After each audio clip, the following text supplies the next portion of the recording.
What is going on, my fellow collectors, fellow subscribers, fellow nerds? Today we are reviewing Spider-Man Brand New Day. Let's go! I kick it.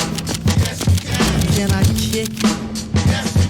Can I kick it? That is right, everyone. I just saw Brand New Day today, Thursday, on opening day. I did want to start off by saying this is my first ever movie review on here. So if I sound like I'm just randomly, it's because I am. Because I'm sure some people write scripts for these, but I'm just going to go right off the top of the dome, what I remember, what I think about the movie, and let you guys comment down below what you guys think and share opinions and stuff. So here's my score for Spider-Man Brand New Day out of 10. 3, 2, 1, 9.5 out of 10. 9.5. 9 or 9.5. Okay, if I could give this a 10, I would, but nothing's ever perfect, okay? Nothing's ever 10 out of 10 for me, usually. Yeah, 9.5, really. That's a really high score. Like, that's awesome. I love this freaking movie, man. I'm sure you guys watched the vlog, but me and my buddy walked in there. Hype left even hyper. Like, this movie brought so much joy. Genuinely gave me chills half the movie. The web swinging and stuff in the actual movie is so good. I'm so glad they did the practical swinging. I didn't realize the eyes would be moving in the movie. I thought that was really cool. But just like all the comic references, all the different all the cool foreshadowing, all the costumes and stuff are just super sick. That's just like the basis of my opinions. I want to first talk about the suit. Come on now. This new suit is the best Spider-Man suit. It used to be Andrew's. Let's be honest here. It used to be Andrew's. Tom's beat that. Come on. This is so cool. It's so peak. It is so cool. Love the bright red, bright blue, classic Alex Ross, Steve Ditko style. It's absolute cinema, okay? It's absolute cinema. I also like the Punisher suit. It isn't that much different from what we usually see from Punisher. It looks cool. Scorpion's tail mechanical suit looks awesome. Love the Scorpion scenes. Tombstone's in this. That looks cool. Great casting on him. Boomerang's costume looks cool. What else did we see? Tarantula.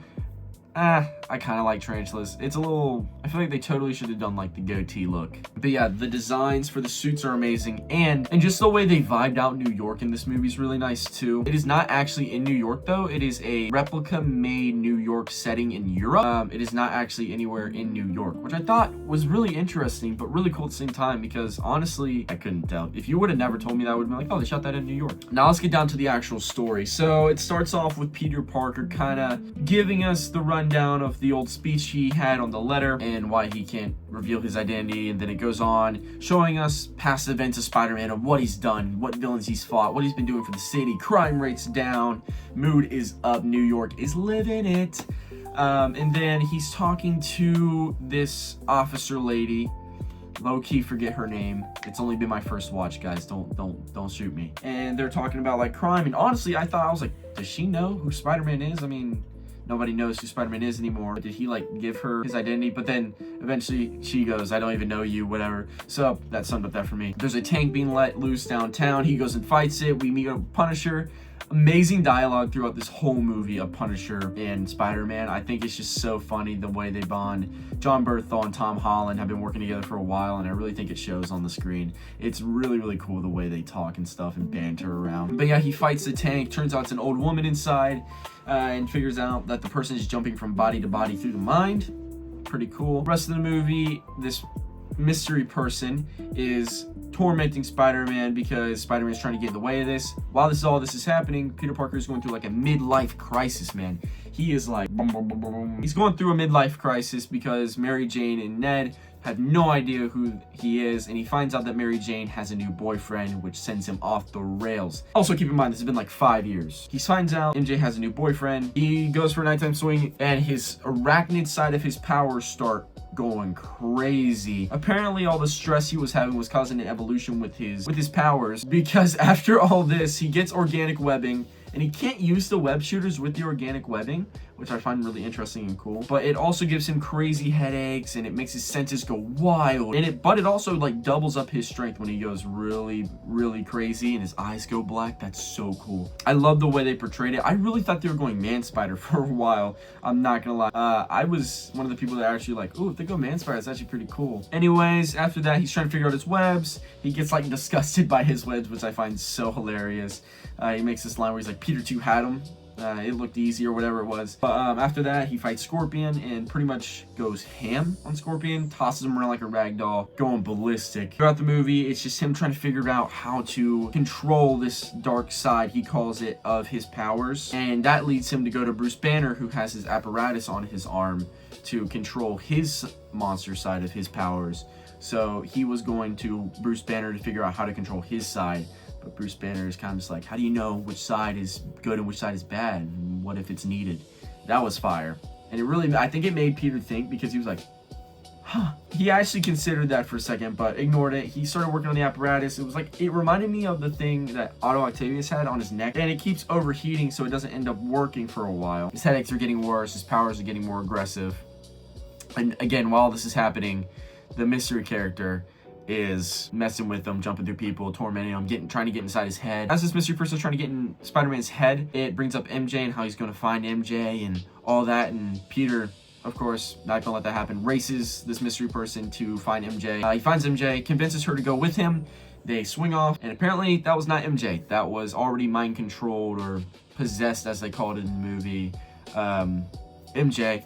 And pretty much pranks him into thinking she remembers him, which is awful. Peter crashes out about that, legit almost murks MJ. He actually decides to give up and concede, and that leads him to finding out that it is actually Jean Grey. That is right, Jean Grey is actually in the movie, being played by Sadie Sink, Max from Stranger Things. You guys know her. After all this, they meet at the DOCC, I think it was called. I could be wrong about that. The DO something. Where him and Hulk have this huge fight because Hulk is mind controlled. And turns out that the DOCC was actually the bad guys. I'm probably not getting that right. Is it the DOCC?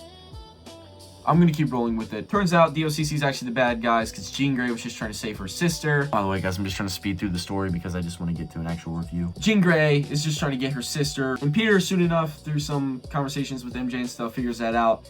And actually realizes he needs to help Jean Grey. Jean Grey gets mad because she finds out that her sister got killed during these experiments on people like her, mutants. Oh, also a detail I forgot. Peter's chip actually starts working with MJ's help, and he actually gets it on Jean Grey, and that becomes a huge problem, pretty much helping the DOCC contain Jean Grey and capture her without him knowing that it's going to be bad. Anyways, while she's locked up in the chair with the chip on her neck so she can't use her powers, they're experimenting on her, seeing how her brain works and how her powers work and what her mutant gene is. And Spider-Man soon figures out, so he swings in. Too late. Jean Grey's already fully powered up, like blows out the whole building. Now she can control like miles long of people. I think it was like 1 kilometer radius she had around. Yeah, she controls pretty much the whole hand ninja army, which was working for the DOCC, which I found kind of stupid in my opinion.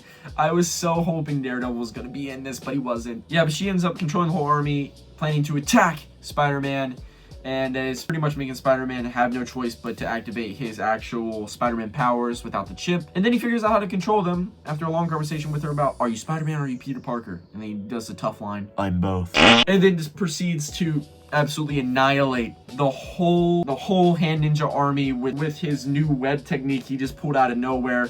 Dives up in the air, Spider-Man web tornado thing. I'll pull it up here. It was in the trailer. Sick in theaters, by the way. It was so cool. It was me and Cameron's probably favorite scene.